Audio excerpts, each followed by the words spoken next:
Hello, this is Dr. Grande.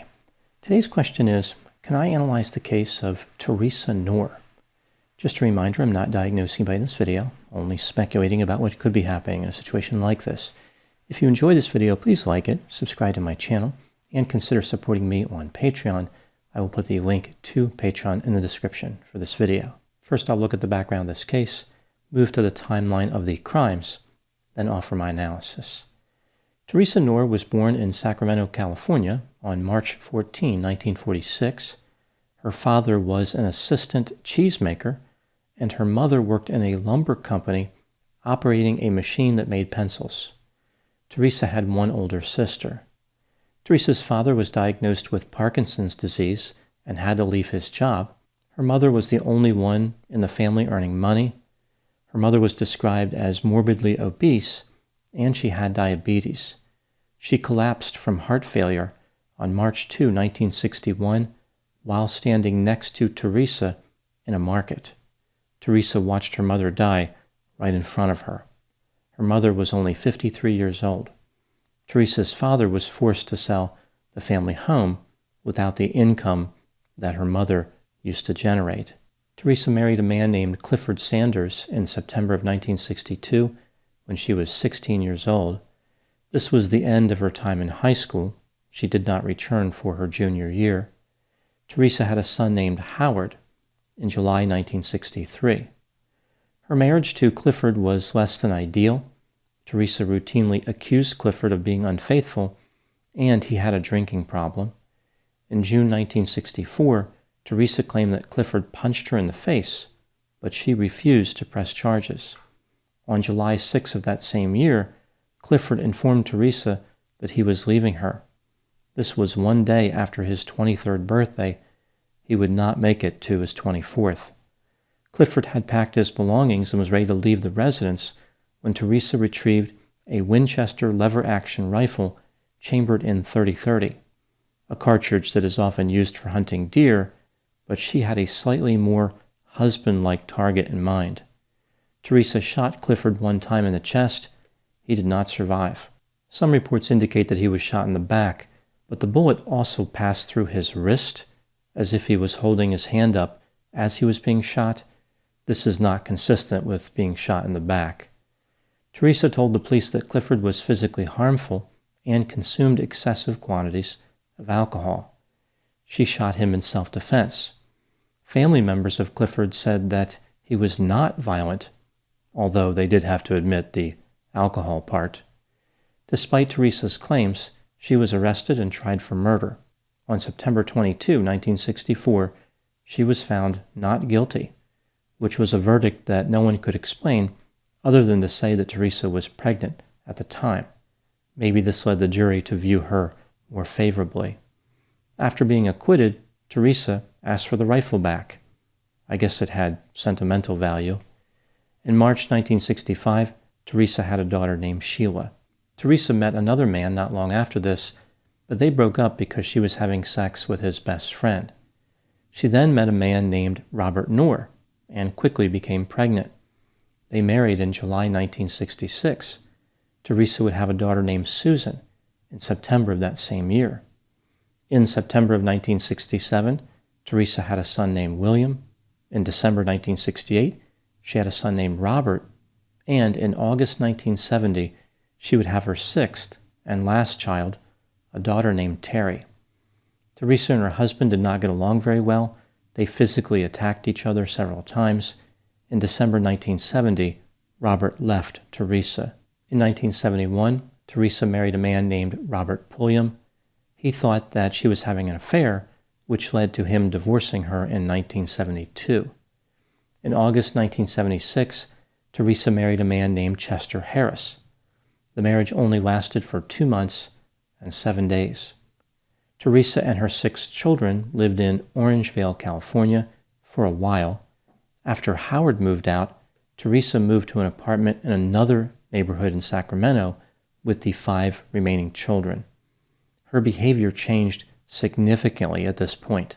For example, Theresa isolated from other people, gained a lot of weight, would not clean her apartment, became increasingly violent, disconnected the home phone, refused to answer the door, and would not permit her children to have friends over.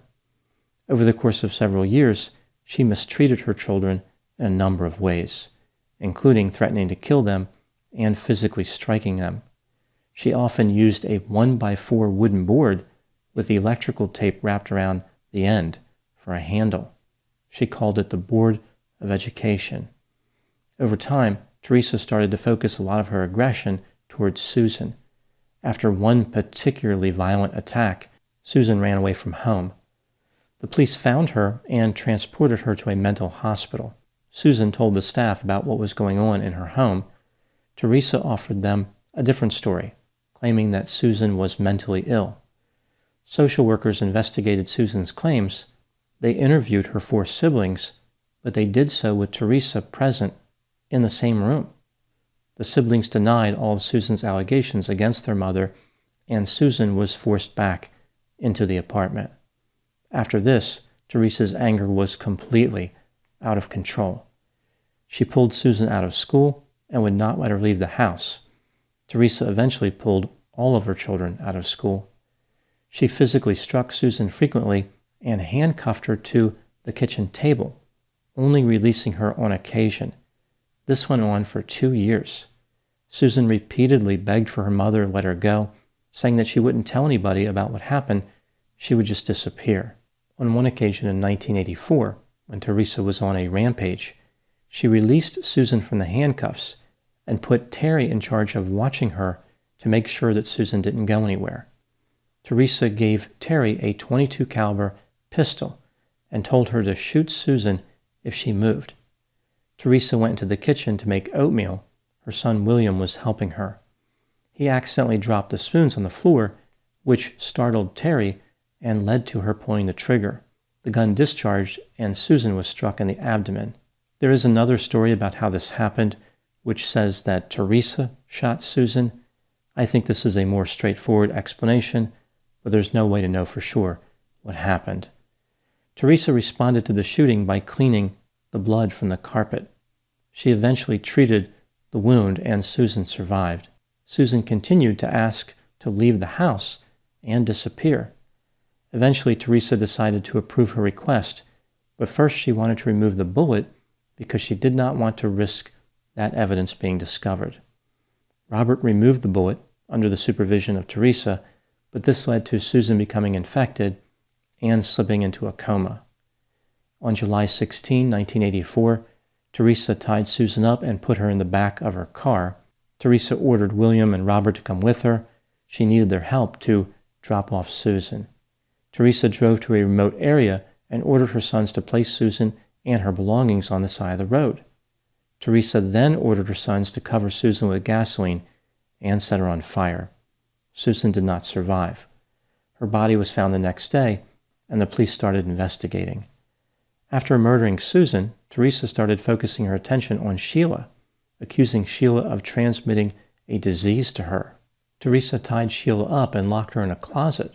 Sheila died of dehydration and starvation on June 21, 1985. Theresa left her body in the closet for several days after her death. She had William and Robert dispose of Sheila's body, but there was still a smell of decomposition in the apartment. Theresa became worried that the odor was evidence which could be used against her. On September 29, 1986, Theresa ordered Terry to burn the apartment in order to destroy this evidence. The fire did not cause too much damage. The police were able to find evidence of Sheila's murder. Theresa fled the area and went into hiding. William and Terry moved to 2 different places, while Robert remained with Theresa. They moved to Las Vegas, Nevada.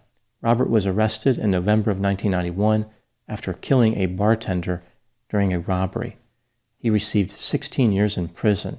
Theresa fled to Salt Lake City, Utah after Robert's arrest. Terry contacted the police in Utah and told them that her mother had killed her sisters. They refused to investigate because they believed Terry was making up a story. Terry also told a mental health professional and an attorney the same story, but they dismissed her claims as well. In October 1993, Terry contacted the police in the county where Susan's body had been found. They decided to investigate and figured out that Theresa was responsible for killing her daughters. In November of 1993, Theresa was arrested for murder. William and Robert were both arrested as well. Theresa pleaded guilty and was given 2 consecutive life sentences with the possibility of parole. Robert was convicted of accessory after the fact. He received 3 years in prison, which was to run concurrent with his 16-year sentence. So essentially, he didn't have any penalty for his behavior. William was convicted of being an accessory. He was sentenced to probation and mental health counseling. Terry died from heart failure in 2011. Now moving to my analysis. Here are my thoughts on a few areas that stood out to me in this case. Item number 1. Theresa's children offered slightly different accounts about what happened in the residence. For example, there are different stories about how Susan was shot, but all of the accounts featured Theresa as a violent offender. Theresa's mood was unstable. Sometimes she was zoned out, and other times she was extremely angry. The children had difficulty predicting what mood their mother would be in at any time, although after she drank alcohol, she was much more likely to fly into a rage. The children indicated that there were actually times when things were good in the family home, but those days ended after Theresa's last divorce. Item number 2, Theresa would frantically search for love when she wasn't married. Some of her husbands believed that she searched for love even when she was married. After Theresa divorced her 3rd husband in 1972, she became even more desperate to find a romantic partner. She would regularly go to bars and try to find men. Theresa was rejected frequently. There are several reasons that may explain Theresa's rejections. For example, her tremendous weight gain, her sadistic and manipulative personality, and the fact that she had several children. Regardless of why she was rejected, she told her children that they were completely responsible. Theresa became increasingly angry at them over time. She viewed them as the cause of all her problems. She felt as though she was a good mother who dealt with impossible children. Which brings me to item number 3. Theresa developed a special animosity towards Susan because she believed that her 4th husband had transformed Susan into a witch. Susan used these powers to cause Theresa to gain weight. When Theresa was young, her mother had burned books about witchcraft and demonology in the backyard. Theresa thought that this set the demons loose. On one occasion, she thought that the demons had entered the apartment and possessed the children. She made her children stay awake for hours overnight as she stood over them ready to attack the demons, never realizing that she was the demon. Item number 4. What mental health and personality factors were at work in this case? Theresa had difficulty regulating her intake of alcohol, and at times she appeared to be depressed. She was described by various people as violent, unpredictable, jealous, manipulative, demanding, controlling, deceptive, paranoid, sadistic, and vindictive. The motive for much of her violent behavior appeared to be tied in with being rejected by potential romantic partners. For example, she killed her 1st husband as he was trying to leave. She was extremely jealous and controlling with her other husbands, and she blamed her children for her romantic failures. This suggests that there might have been a borderline personality component to her behavior. Instead of peaceful, frantic efforts to avoid abandonment, Theresa was violent. She appeared to have antisocial personality characteristics like being impulsive, irresponsible, and committing crimes. She was also narcissistic. For example, she was self-centered and did not have empathy. Theresa's paranoia was pronounced at times, and she appeared to have delusions. For example, she was obsessed with demons and witchcraft. When putting all these behaviors together, it may have been that the drinking and paranoid delusions were made even more dangerous through the lens of borderline antisocial and narcissistic personality traits. She did not understand why she was rejected so many times. She became increasingly angry when she failed to get her way, but her narcissism did not allow her to accept responsibility. Her children became the targets. Her rage, sadism, and lack of empathy facilitated 2 murders and her other horrible crimes. Now moving to my final thoughts. The case of Theresa Knorr illustrates the power that a parent can have over children and how this power is amplified when the parent isolates them from the outside world. Theresa could not have committed her crimes without her children's help. She ordered them not only to help her dispose of the bodies, but had them hold down whoever she was attacking at that moment. She forced them to take part in her bad acts, then made them feel as though they were true conspirators, like they had some type of choice. Interestingly, 2 were even convicted in connection with Theresa's crimes. The incredible amount of power that Theresa had over her children was not factored into that decision. The criminal justice system expected the children to behave as responsible citizens when their role model was a sadistic killer. Those are my thoughts in the case of Theresa Knorr. Please put any opinions and thoughts in the comment section. They always generate an interesting dialogue. As always, I hope you found my analysis of this topic to be informative. Thanks for watching.